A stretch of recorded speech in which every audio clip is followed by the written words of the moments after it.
Hi, and welcome to our Darent Valley road trip, and this is the second and final part of this journey, and I hope you like what we put together. Don't forget to give us a big like if you do, we'd appreciate that.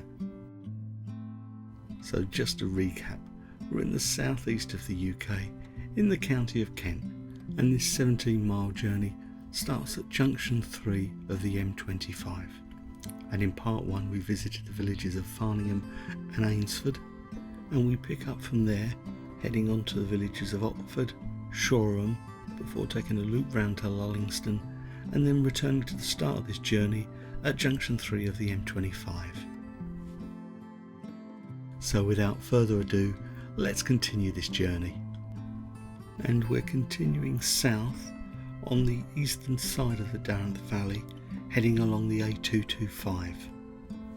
And there are a few laybys on our left hand side, allowing you to go and explore further, or you can just look over to the right and take in the views over the valley.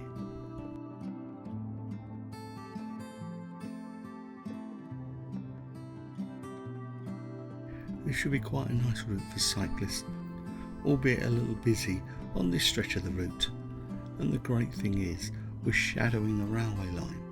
We passed Eynsford station a little earlier in part 1, and we're now passing under the railway line here, and I'll point out the other stations as we pass them on the route. And here's the first one, to our right hand side, Shoreham station, and a detour should you wish to cut out Otford, but I think Otford's worth taking a look at. We'll take a peek in a second. And in no time at all, we arrive at the outskirts of Otford, and for reference the distance between Eynsford station and Otford station is around about 4 miles. But before that we've got this sharp right, and we're following the road towards Sevenoaks, and that's a video for another time. And it's only a short journey down the hill on our left hand side that you'll come across Otford station. And as we arrive at Otford, you'll come across one of its truly unique features, a listed duck pond in the centre of what is a sort of roundabout, and we're heading straight on along the high street, and our first glimpse of this pretty little Kent village. Now just along here on our right hand side is the village's car park. It's free to park for the first hour, and then there's a small fee for additional hours should you need them. And here we are, let's head in. So here we are at Otford. Now let's take a look around this historic village, and a stroll up and down the high street reinforces that very traditional feel this place has. And you knew it wouldn't be long before I found my first pub, didn't you? And as always, I get to look but not taste. And commissioned for the millennium is this wonderful mosaic that charts the village history over time. And boy, what a history. From the Iron Age onwards, almost every step of English history is captured here. And with places to eat and drink, I think it has to be one of those places to visit in Kent. It has its own unique charm about the place. What do you think?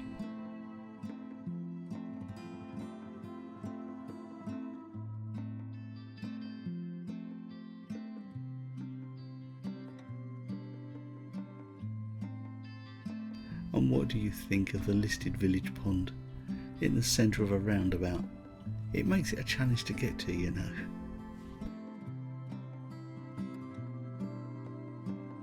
Taking a stroll past St Bartholomew's Church, we're going to head towards Otford Palace, or the Archbishop's Palace, or should I say the remains of. I'm going to pop a link in the description so you can read a little more, but this palace was once probably of equal size to Hampton Court, but all that remains now are just a few ruins. So that concludes our time in Otford, and it's time to hit the road again, heading out of the car park and turning right.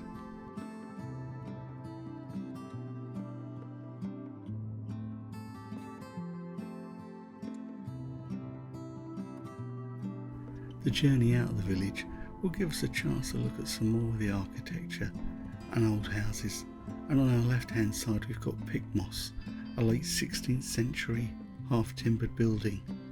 And now we cross the River Darent onto our next village of Shoreham.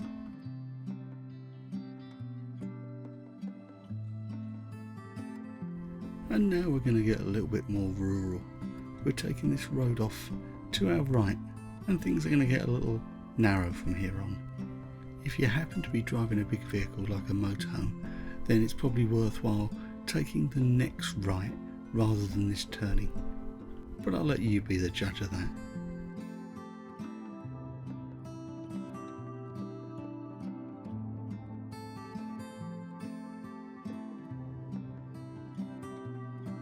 And at this junction we're going to be turning right. This is where, if you had taken the next right junction earlier, you'd also join the route.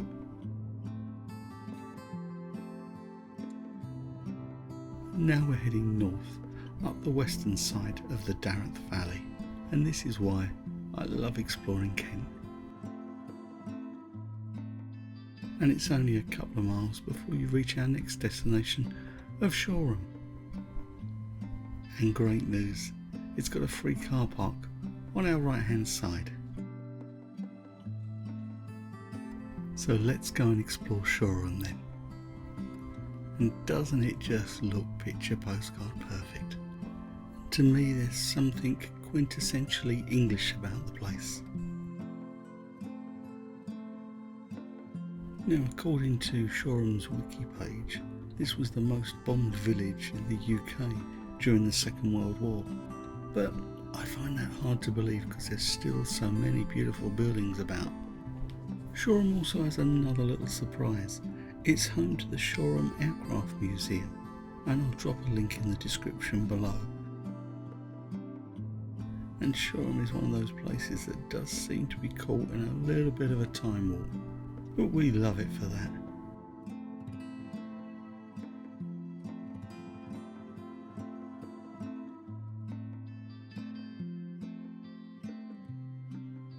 And you guessed it, here's the first of the pubs, the Crown, at the far end of the village. And we're going to head back towards Church Street and take a wander down towards the River Darent. And the next pub is another historical one, the King's Arms.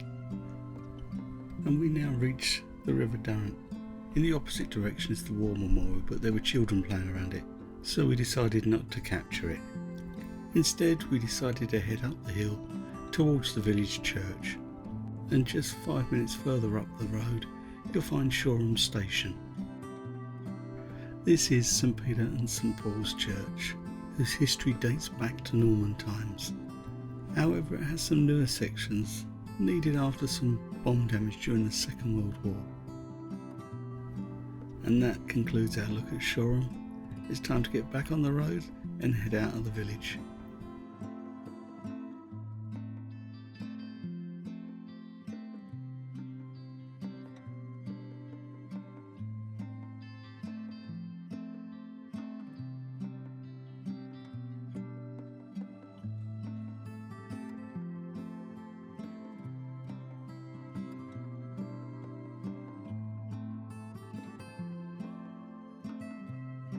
As we finally reach the end of the high street, we come across this rather unusual junction where you sweep round to the left, even though we're going to be turning right down Shacklands Road into Castle Farm Road.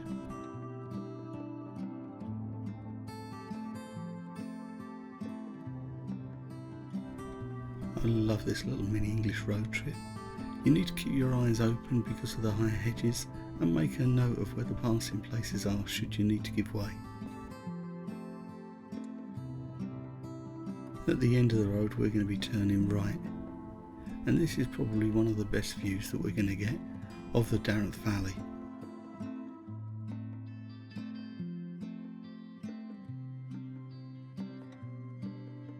And here we have a kind gentleman who's flashed us to let us past. Thank you. And as we follow the road round to the left, we're going to come across Castle Farm. I'll pop a link in the description below, but if you come during the right season, there's lavender fields you can visit, but the rest of the year the farm shop is open from Tuesday through to Sunday, so you can pop in and pick up some local produce.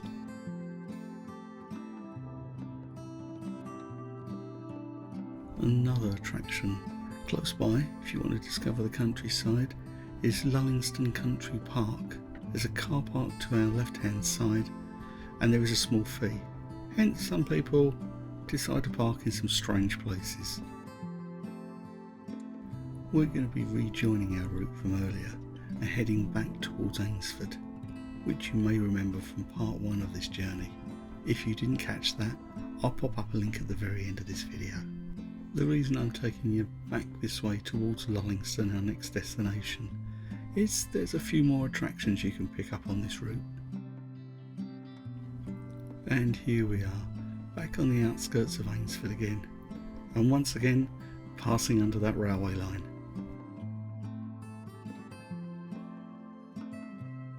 And as I said in part 1, Eynsford is a beautiful little village and one I remember fondly from my childhood.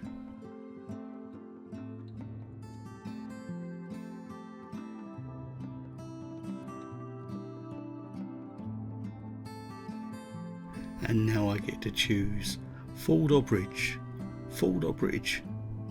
Well, of course it's got to be the bridge. Who wants to look like an idiot, eh?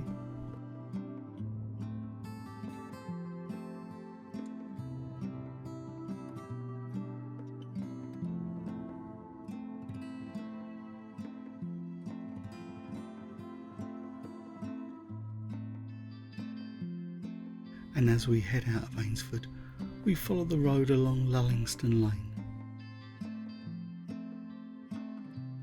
It won't be long before you come across Eynsford Viaduct, one of those magnificent pieces of Victorian engineering.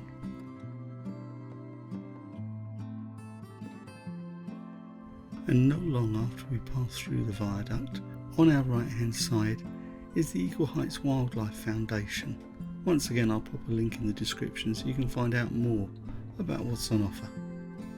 And then there's another place I've got for you to visit, and this is Lullingstone Villa, the remains of a Roman villa managed by English Heritage. It's free to enter for members, and car parking is also free for members.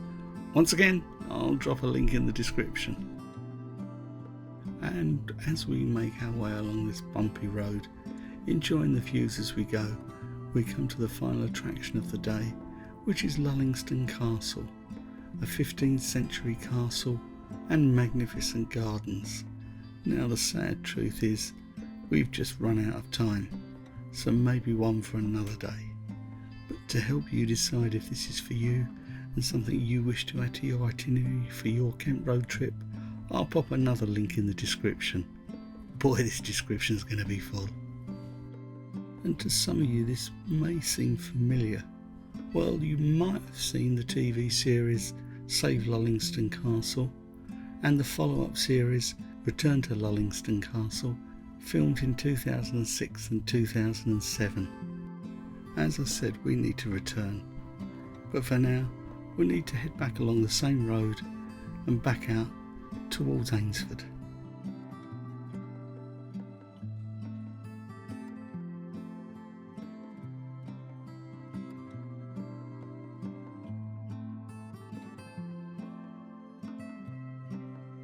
However, before we hit the village proper, we need to turn left down Spare Penny Lane. Do you remember that from part 1? Yep, we're heading back to Farningham to complete this loop.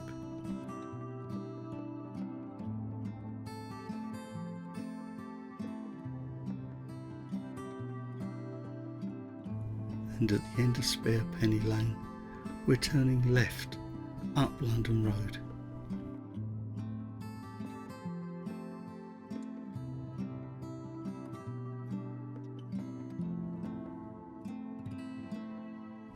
When we reach the end of this road, we'll be joining the A20, and then it's just a short hop, maybe a mile or so, until we've reached the M25.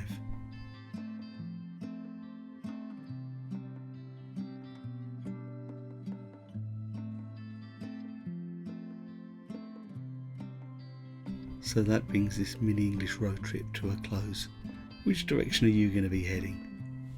We really hope you like what we put together here. If you do, then give us a like, we'd really appreciate that. It just leaves me now to say, stay safe, stay well, and happy travels.